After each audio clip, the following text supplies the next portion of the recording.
خدا واسطے کا اگر قیامت کے دن اللہ کی بارگاہ میں حاضر ہونا ہے تو پھر کم از کم یہ بات سمجھ لو، یہ بات جان لو، جیسے کہ ابن حجر مکی رحمت اللہ علیہ نے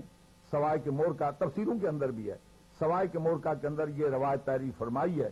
کہ جب اللہ تعالیٰ قیامت کے دن سب کا حساب کتاب لے چکے گا، جنتیوں کے لیے جنت کا فیصلہ ہو جائے گا، جہنمیوں کے لیے جہنم کا فیصلہ ہو جائے گا، جب وہ جنت کے دروازے پر پہنچیں گے تو اس وقت پیچھے سے منادی ندا کرے گا، اللہ وہ فرمائے گا واقفوہم، ان کو ٹھہراؤ، انہم مسئولون، ابھی ایک سوال باقی ہے، ان سے پوچھا جائے گا۔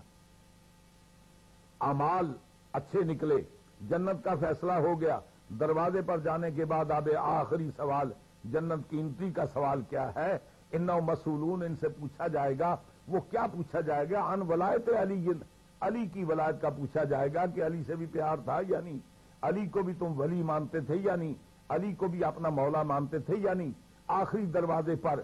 اور ظاہر بات ہے وہاں تو جھوٹ چلتا ہی نہیں نا، لاکھ آدمی کہتا رہے نا، وہاں تو علی بھی جانتے ہیں کہ یہ مجھ سے پیار کرتا تھا یا نہیں کرتا، یہ تو میرا نام محفل میں لینا گوارا نہیں کرتا تھا، یہ کہتا تھا میری محفل میں علی کا نام تک نہ لو۔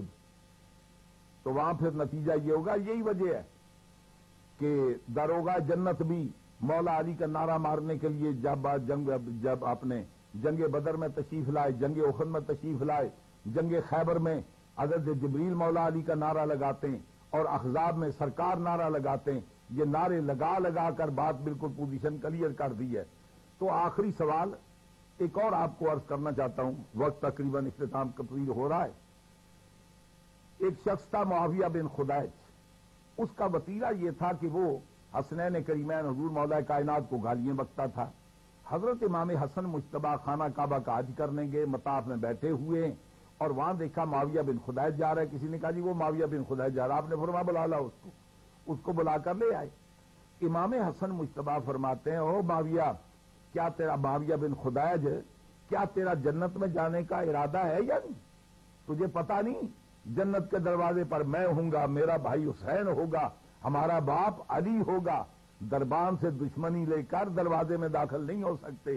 جنت میں جانا تو علی سے محبت کرنی پڑے گی۔ علی کی فضیلتوں کو کبھی موضوع کہہ کر، کبھی ضعیف کہہ کر مختلف انداز سے ٹھکرانا، یہ سب سے بڑی خوب سے باطن کی دلیل ہے۔